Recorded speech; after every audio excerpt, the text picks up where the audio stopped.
नमस्कार, news state देख रहे हैं आप। मैं हूं आपके साथ धीरेन्द्र बसी और बड़ी खबर रुझानों में दिल्ली में बीजेपी को बहुमत मिलता नजर आ रहा है। तो रुझानों की बात करें तो बीजेपी को बहुमत मिलता नजर आ रहा है। रुझानों में बीजेपी दिल्ली में सरकार बनाती नजर आ रही है।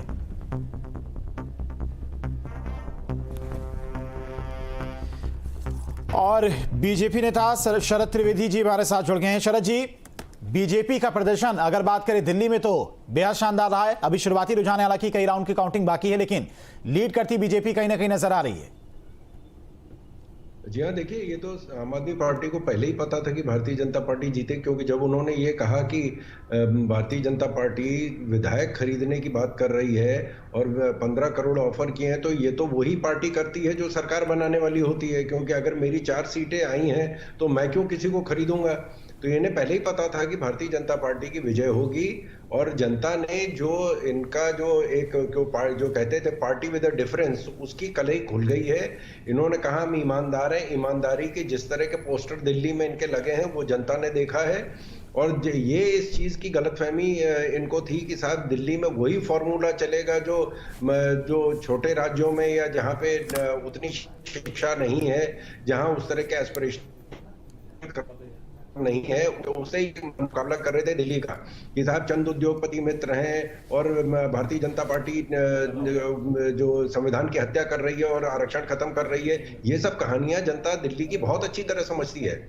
और यही हाल इनका हुआ था गोवा में, जहां 39 में से इनकी 38 सीटें पे ये इनकी जमानत जब्त हुई थी।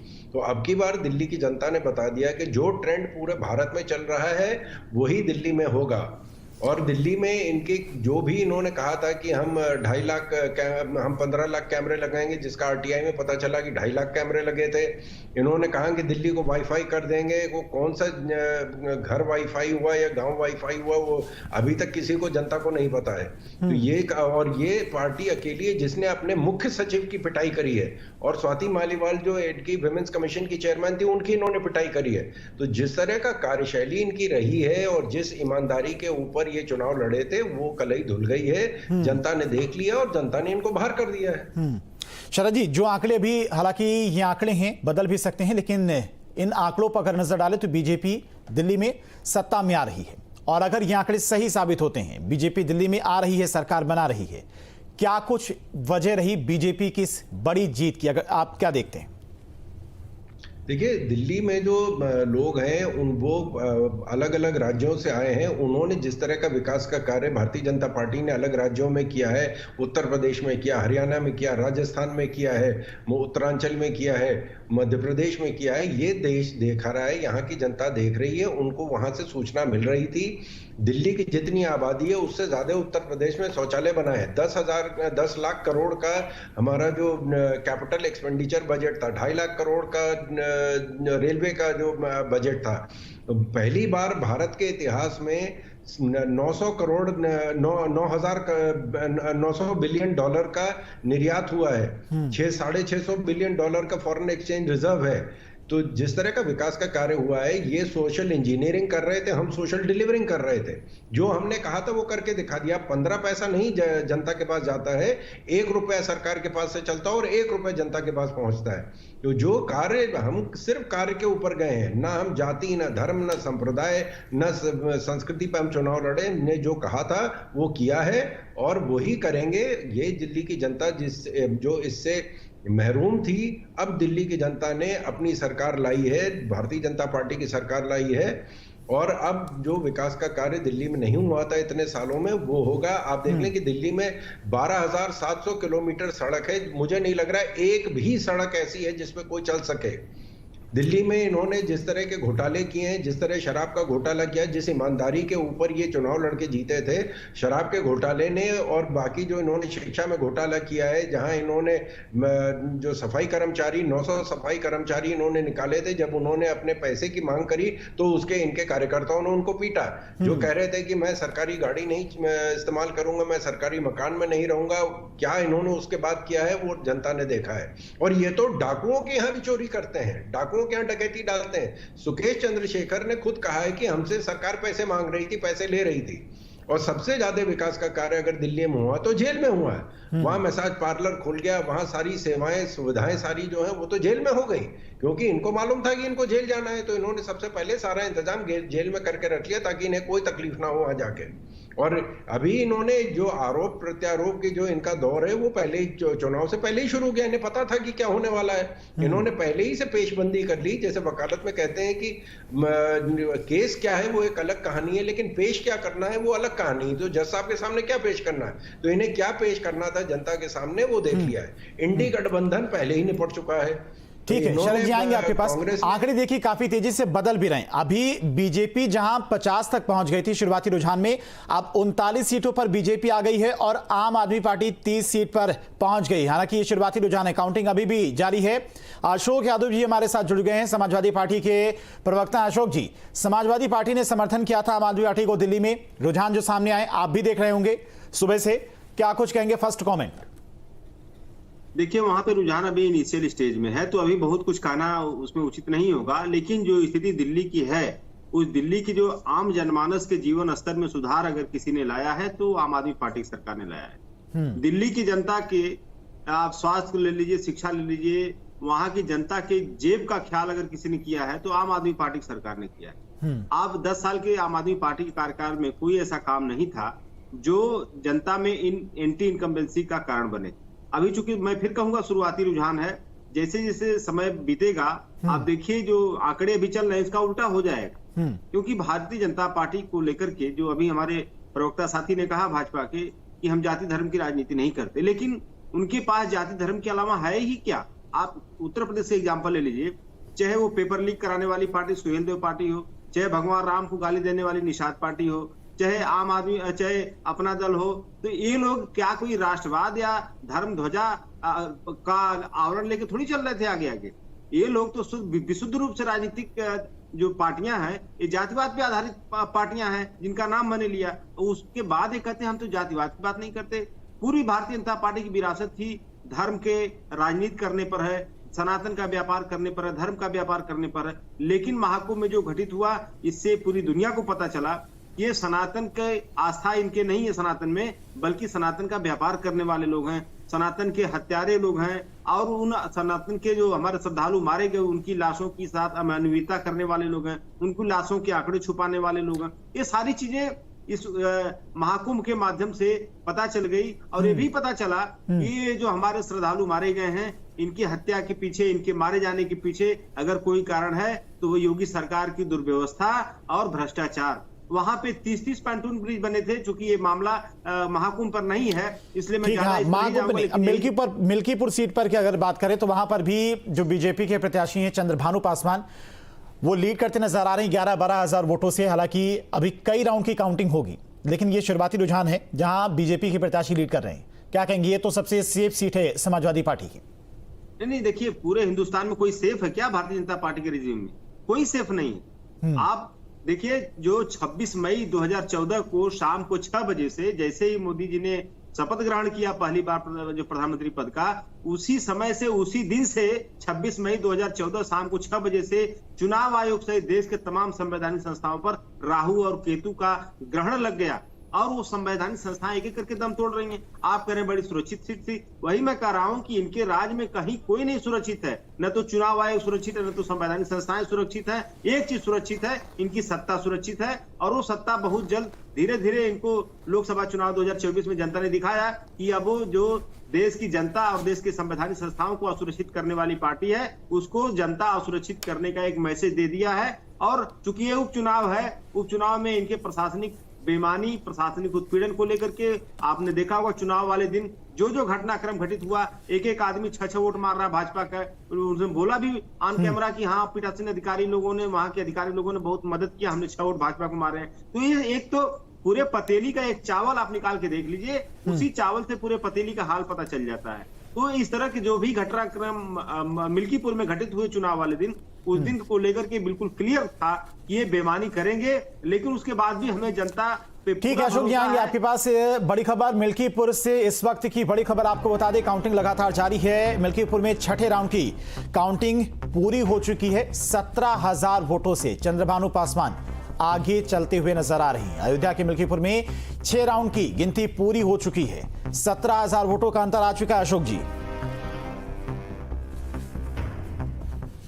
वही मैं बात कर रहा था। ये उपचुनाव है। उपचुनाव में जिस तरह का प्रशासनिक गुंडागर्दी, प्रशासनिक बेईमानी का काम भारतीय जनता पार्टी ने करने का काम किया है, ये वहां की जनता समेत पूरे उत्तर प्रदेश की जनता को इस बात का मलाल है कि चुनाव में इस तरह के बेईमानी, धांधलीबाजी कर करके योगी सरकार क्या साबित करना चाहती है। हम लोग वही कर रहे हैं कि जो वहां की जनता है मिल्कीपुर की, उस जनता का मैंडेट जो हमारे साथ है, क्योंकि उन्होंने जो आपने कहा, हमारे राष्ट्रीय अध्यक्ष ने इस बात को मतलब एविडेंस के साथ उन्होंने बताया कि मिल्कीपुर में जिस तरह से भाजपा कार्यालय से फोन जा रहा था, वहां के जो बूथ के जो पीठासीन अधिकारियों ने जो कन्वर्सेशन हो रहा था कि जो आपका टारगेट था वो टारगेट कितना अचीव किया, उन्होंने कहा इतना टारगेट हमने अचीव कर लिया। उन्होंने कहा कि महाराज जी हमेशा आपका एहसान मानेंगे। ये सारी चीजें यही दिखा रही थी कि ये जो फ्री एंड फेयर मैंडेट नहीं है, ये बेईमानी का मैंडेट है। इसके बावजूद भी मिल्कीपुर समेत पूरे उत्तर प्रदेश की जनता इनको 2027 में इनके बेईमानी का और इनके महाकुंभ में धन लूटने का, जितनी भी बुराइयां इनकी है, सबके बुराइयों का प्याज सहित हिसाब 2027 के चुनाव में मिलेगा इनको, क्योंकि ये उपचुनाव है। उपचुनाव में इन्होंने बेईमानी किया, जैसे इसके पहले वाले चुनाव में जो 9 सीटों पे हुआ उसमें बेईमानी किया इन्होंने। आज मिल्कीपुर में जो इस तरह की बेईमानी इनकी परिलक्षित हो रही है, उसी दिन के बेईमानी का जो आज सिम्टम आपको देखने को मिल रहा है मिल्कीपुर में। तो ये सारी चीजें हो रही हैं, घटित हो रही हैं, लेकिन इसके बाद शरद जी, रिएक्शन, आरोप बहुत सारे लग रहे हैं मिल्कीपुर चुनाव को लेकर। भ्रष्टाचार किया गया। अखिलेश यादव खुद भी कह रहे थे कि वहां पर बीजेपी की तरफ से अगल बगल के जो तमाम जिले थे वहां से भी कार्यकर्ता बुलाए गए थे। नहीं, देखिए, मेरे मित्र अशोक भाई बहुत ही प्रखर वक्ता हैं। इन्होंने बड़ी खूबी से ये बात कही है कि सबसे पहली चीज है, अगर हार निश्चित हो तो आप पहले तैयारी कर लीजिए कि जनता को क्या कहना। मैं अभी जो आपसे कह रहा था दिल्ली के बारे में कि पेशबंदी होती है वकालत में, कि केस क्या है वो एक अलग कहानी है, पेश क्या करना वो अलग कहानी है। तो इन्होंने पहले से तय कर लिया है। आप देखिए जो पिछले लोकसभा का चुनाव था उसमें क्या था कि साहब संविधान की हत्या हो जाएगी। लोकसभा में इन्होंने कहा था आरक्षण खत्म कर देंगे, ईवीएम मशीन जो है वो खराब हो जाएगी। तो जहां जहां भारतीय जनता पार्टी जीतती है वहां ईवीएम मशीन खराब होती। मैंने तो अभी कई चैनलों पे कहा है कि मिल्कीपुर में ईवीएम मशीन खराब हो जाएगी और दिल्ली में भी खराब हो जाएगी, संविधान की हत्या हो जाएगी। लेकिन जब इनकी जो है उसी प्रणाली से, उसी इलेक्शन कमीशन से जब इनकी सीटें उत्तर प्रदेश में सबसे ज्यादा आई थी तो ईवीएम मशीन बिल्कुल ठीक थी, संविधान की हत्या रुक गई। लेकिन ये जो थिथरई है इसका कोई भविष्य नहीं है। ये पार्टी जो 2012 से लेके सारे चुनाव आज तक हारी है। सिर्फ पिछली बार चुनाव में जो इन्होंने कहा था कि साहब संविधान की हत्या हो जाएगी और ईवीएम मशीन खराब हो जाएगी और देश टूट जाएगा, तो ये कहानियां और आरक्षण खत्म कर देंगे, ये काट की हांडी एक बार चढ़ गई थी। लेकिन अब वो जनता को समझ में आ गया है। दिल्ली में भी आप देखें कि जिस तरह की ये जो कहानी गढ़ रहे थे वो दिल्ली की जनता ने भी उसको रिजेक्ट कर दिया है। उत्तर प्रदेश की जनता ने पहले ही कर दिया था। इससे पहले भी जो चुनाव हुए थे, जो 9 सीटों पे चुनाव हुए, तो उसमें भी यही नतीजा निकला है। इंडी गठबंधन जिसकी ये दम भर रहे थे, इंडी गठबंधन उत्तर प्रदेश में पहले ही निपट गया। और मैंने तो कहा कि साहब आपकी गठबंधन है, आप जिसको चाहे टिकट दीजिए मत दीजिए, आपकी मंशा है। लेकिन जब आप ये कह रहे हैं कि साहब हम जो है गठबंधन में तय करेंगे टिकट, फिर आपने 6 टिकट डिक्लेयर कर दिए, फिर उन्होंने कहा बाकी 4 टिकट पे जो है हम बातें करेंगे, फिर वो उसके बाद वो भी टिकट डिक्लेयर कर दिए। तो ये दलील किया उत्तर प्रदेश में। जिस तरह दिल्ली में इनका गठबंधन में, तो गठबंधन तो अलग अलग लड़ रहा है। समाजवादी पार्टी आम आदमी पार्टी के साथ लड़ रही है, कांग्रेस जो है इनसे अलग लड़ रही है। तो ये सारी जितने भी ठगबंधन थे वो सारे ठगबंधन निपट गए हैं। और सबसे बड़ी जनता होती है, जनता जनार्दन है, जनता बेवकूफ नहीं है। जो कहते हैं कि जो सत्य है वो पराजित नहीं हो सकता है। सत्य परेशान हो सकता है, पराजित नहीं हो सकता। एक बार सत्य को परेशान किया गया था, अब जनता ने वो सच की इनके मुंह पे ऊपर पूरा चस्पा कर दिया है कि क्या हकीकत थी और क्या फसाना था। तो अब जनता देख के, जनता ने अपना निर्देश दे रहे हैं, जनता अपना आशीर्वाद दे रही भारतीय जनता पार्टी को, और दिल्ली में भारतीय जनता पार्टी की सरकार बनेगी और यही ट्रेंड जो है उत्तर प्रदेश में 27 में होगा। ठीक है, आएंगे एक बार जो तमाम आंकड़े पर नजर डाल देते हैं। लक्ष्मीनगर से अगर बात करें तो यहाँ पर आपके जो प्रत्याशी हैं बीबी त्यागी वो आगे चल रही हैं और विकासपुरी से बीजेपी के पंकज कुमार सिंह आगे चल रहे हैं। तो आंकड़े थोड़ा बदल रहे हैं, पल पल की अपडेट आप तक पहुंचा रहे। लक्ष्मी नगर सीट से बात करें तो यहां पर आपकी बीबी त्यागी प्रत्याशी हैं, वो आगे चल रहे हैं। विकासपुरी से बीजेपी के पंकज कुमार आगे चल रहे हैं। 42 सीटों पर बीजेपी शुरुआती रुझानों में, 28 सीटों पर आम आदमी पार्टी, वहीं कांग्रेस 0 पर पहुंच गई, यानी कि कांग्रेस का दिल्ली में इस बार खाता भी नहीं खुला है। शुरुआती रुझान है ये, आप ग्राफिक्स के जरिए देख भी सकते हैं। 28 सीटों पर फिलहाल आम आदमी पार्टी के प्रत्याशी लीड करते नजर आ रही हैं। कांग्रेस का खाता भी नहीं खुला है। 42 सीटों पर बीजेपी लीड करती नजर आ रही है। तख्ता पलट और जो शुरुआती रुझान हैं, जो आंकड़े हैं, इसके हिसाब से बीजेपी पूर्ण बहुमत के साथ में दिल्ली में सरकार बनाती नजर आ रही है। रुझानों में खराबल नगर से बीजेपी के कपिल मिश्रा भी आगे चल रही हैं। लगातार आंकड़े सामने आ रही हैं। ग्रेटर कैलाश से आपके सौरभ भारद्वाज आगे चल रही हैं आम आदमी पार्टी से। रुझानों में कालकाजी सीट से सीएम आतिशी पीछे चल रही हैं। कालकाजी सीट से लक्ष्मी नगर से बीजेपी के अभय वर्मा आगे चल रही हैं। और इसके अलावा मोतीनगर सीट से बात करें तो यहां पर बीजेपी के हरीश खुराना भी आगे चल रहे हैं। तो पड़पड़गंज सीट से बीजेपी के रविंद्र सिंह भी आगे चल रही हैं। तो आंकड़े पल पल बदलते हुए 41 सीटों पर बीजेपी, 29 सीटों पर आम आदमी पार्टी। अशोक जी, एक बार फिर से आपके पास आना चाहेंगे। दिल्ली में जो रुझान सामने आए हैं, अगर इन रुझानों को सही मान लिया जाए एक बार को, हालांकि अभी कई राउंड की काउंटिंग होना बाकी है, क्या कुछ वजह मानेंगे आम आदमी पार्टी का पीछे रह जाना और बीजेपी का सत्ता में आना? देखिए, आम आदमी पार्टी, मैंने इसके पहले भी कहा कि आम आदमी पार्टी ने ऐसा कोई काम नहीं किया है जिससे उसके खिलाफ जनता में एंटी इनकम्बेंसी का माहौल बने। आम आदमी पार्टी ने दिल्ली की जनता के लिए जो जो सुविधाएं हो सकती हैं, चाहे स्वास्थ्य संबंधित, चाहे शिक्षा संबंधित, चाहे चिकित्सा संबंधित, सारी सुविधाओं को जनता के को प्रोवाइड कराया है। उसके अलावा जो सरकारी सेवाओं के लिए जनता दर दर की ठोकरें खाने पे मजबूर होती है, वो सरकारी सेवाएं आम आदमी पार्टी ने जनता के दरवाजे तक पहुंचाने का काम किया है। जहां तक भारतीय जनता पार्टी ने जमुना सफाई अभियान को मुद्दा बनाया, वही कहावत है कि जिसके घर शीशे की खिड़कियां बनी होती, दूसरे पत्थर नहीं मारते। आप देखिए गंगा जी की क्या हालत इन्होंने कर दी। गंगा जी, जो उनकी गंगा जी के पानी का जो लेकर के एनजीटी ने Uttar Pradesh pollution control board के रिपोर्ट के आधार पर जो अपने आदेश में कहा कि गंगा, जो अपने निर्देश में कहा कि गंगा का पानी पीने आचमन योग्य नहीं है, वो पार्टी करे कि जमुना जी का पानी दूषित है, जो खुद गंगा जी के प्रदूषण का सबसे बड़ा कारण है। तो ये सारी चीजें दिल्ली की जनता के साथ साथ पूरे हिंदुस्तान की जनता की समझ में नहीं आता है, क्योंकि इनिशियल स्टेज का जो मामला है अभी वहां पे जो आपको दिख रहा है आंकड़ों में, लेकिन हम लोगों को पूरा भरोसा है कि तीसरी बार या चौथी बार कह सकते हैं कि आम आदमी पार्टी की सरकार वहां बनने जा रही है और पूर्ण बहुमत की सरकार बनने जा रही है। इनिशियल स्टेज के आंकड़ों पे बहुत ज्यादा हम लोग परेशान नहीं है। मिल्कीपुर से लेकर के दिल्ली तक हम लोग यही मान के चल रहे हैं कि भारतीय जनता पार्टी के लाख भ्रष्टाचार, लाख बेईमानी करने के बाद भी हम लोग वहां पे दिल्ली में भी जीतने जा रहे हैं, मिल्कीपुर में भी जीतने जा रहे हैं। अभी भाजपा के साथी ने कहा पेशबंदी और क्या क्या चीजें। आप ये बताइए, जो उस दिन चीजें घटित हुई चुनाव वाले दिन, वो क्या कोई प्लांटेड था क्या? हमारे पार्टी द्वारा कोई प्लांटेड था क्या? जो चीजें आपको उस दिन दिखाई दी, जो रिकॉर्डिंग आपको दिखाई दी, जो वहां पे बूथ पे दिखाई दिया, जो कई पत्रकारों ने पकड़ा लोगों को फर्जी वोटिंग करते हुए, ये सारी चीजें नेचुरल थी। अब नेचुरल चीजों को आप करें पेशबंदी है, तो अगर आप तो ये चाहते हैं कि जो आप लोग बेईमानी करें उसको हम लोग चुपचाप सहते रहें, हम लोग जो बेईमानी आप कर रहे हैं चुनाव आयोग के माध्यम से, सारी बेईमानियों को जनता के बीच रख रहे हैं। जनता जनार्दन हो।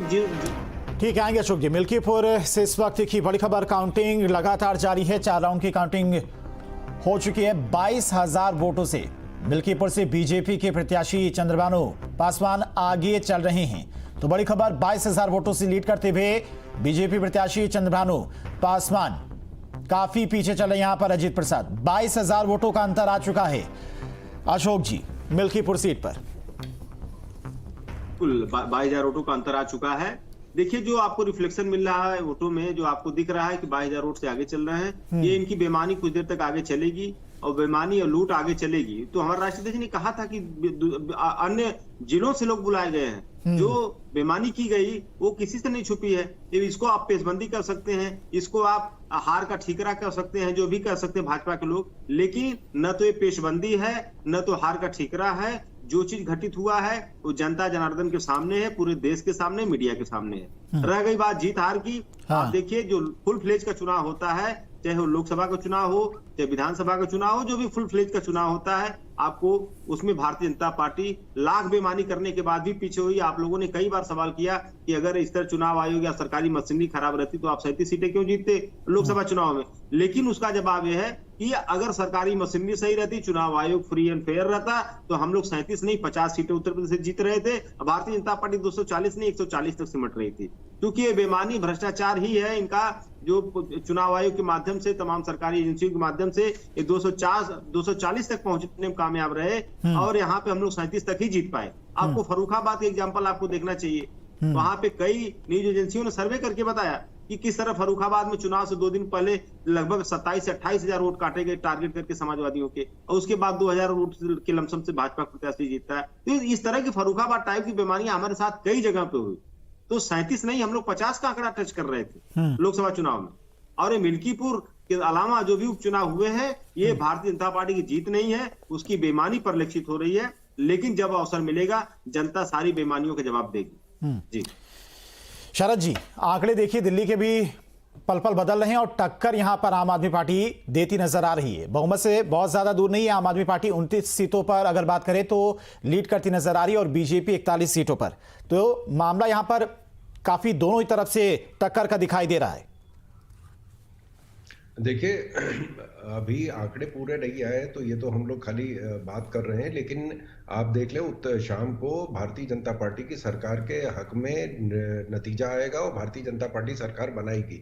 और अभी हमारे मित्र अशोक भाई कह रहे थे, उनकी बात उन्होंने खुद ही कहा कि साहब आप हमारी बातों पे ध्यान दीजिए, हमने जो किया उस पर ध्यान मत दीजिए। ये कह रहे हैं कि साहब गंगा इतनी प्रदूषित है, और इनके तो पार्टी ने पूरी लिस्ट निकाली थी कि कौन से बोर्ड ने कितना बताया कि कितना पीपीटी है उसमें, लेकिन उसके बाद जो है उसी गंगा जल से स्वर्गीय मुलायम सिंह जी की मूर्ति को नहलाया गया, उसी गंगा जल से 45 करोड़ लोग आचमन कर रहे हैं, और उसी गंगा जल में तो जाके माननीय अखिलेश जी खुद ही उन्होंने स्नान किया था और आचमन किया था। तो ये कहानी ठीक है, मजबूरी कुछ तो बोल नहीं है, क्योंकि जब चुनाव जब अपने हक में नहीं है तो हमें कोई ना कोई कहानी गढ़नी है।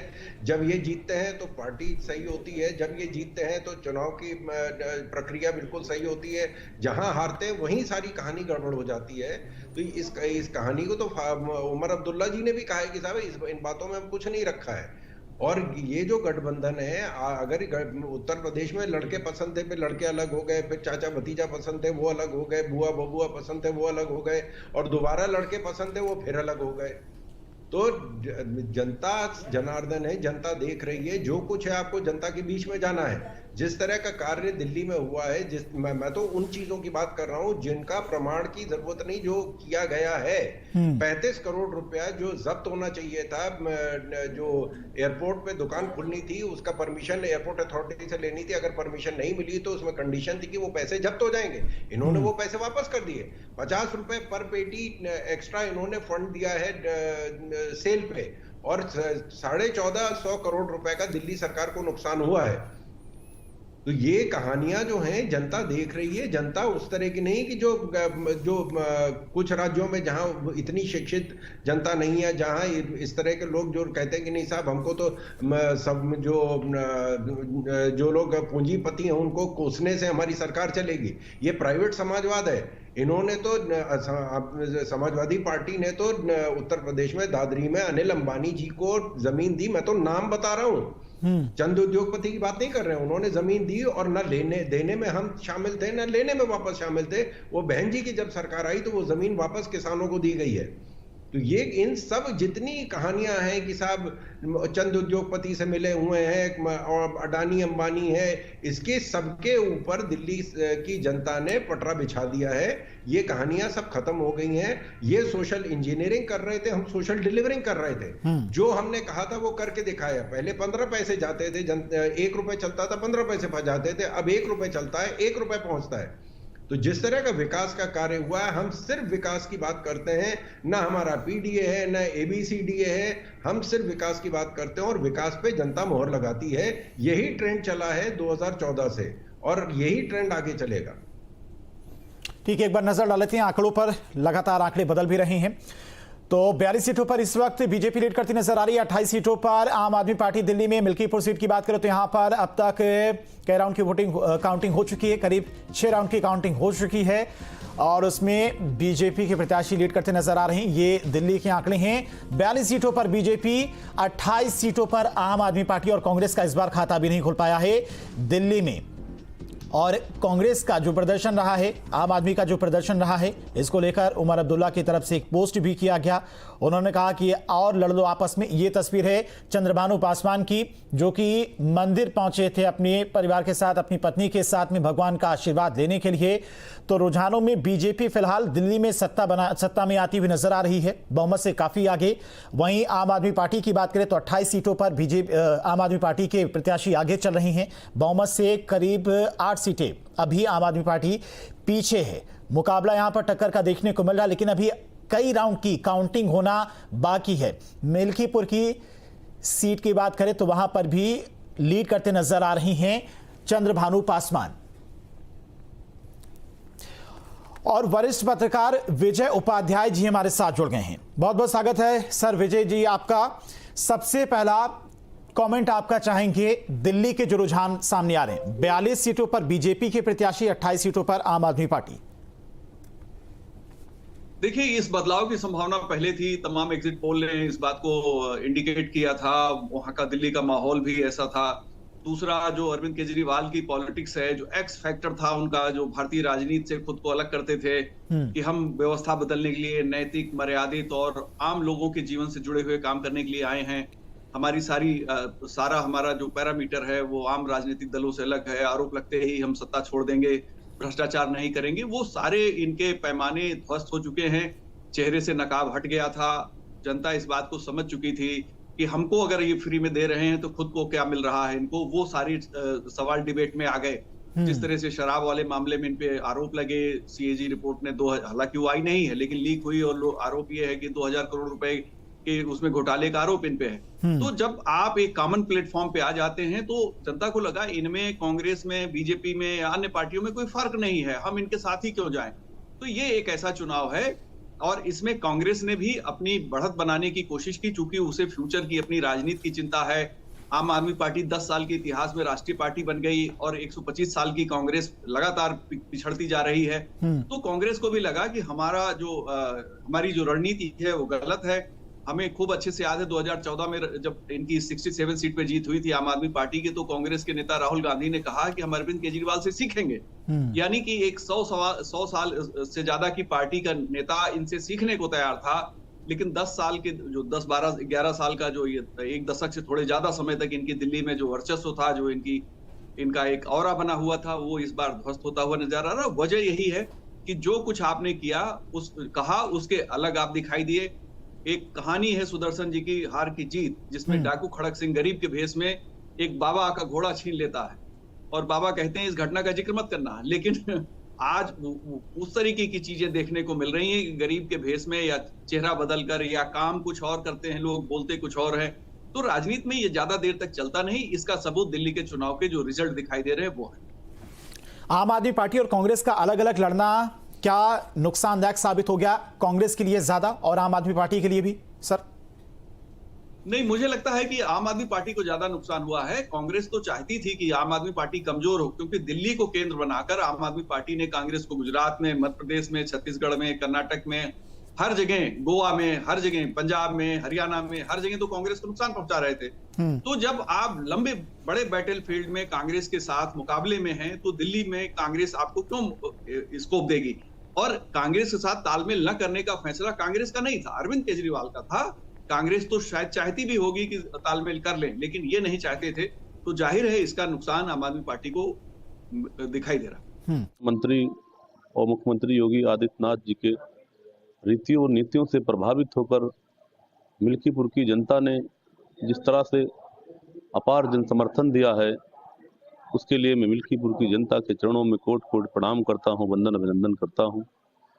हम लोग सरकार द्वारा जो जन कल्याणकारी योजनाएं चलाई जा रही हैं उसको हम लोग जन जन तक पहुंचाने का काम किए और मोदी और योगी जी की रीतियों नीतियों से प्रभावित होकर मिल्कीपुर की जनता ने जिस तरह से अपार जन समर्थन किया है उसका मैं हृदय से आभार व्यक्त करता हूँ, वंदन अभिनंदन करता हूँ।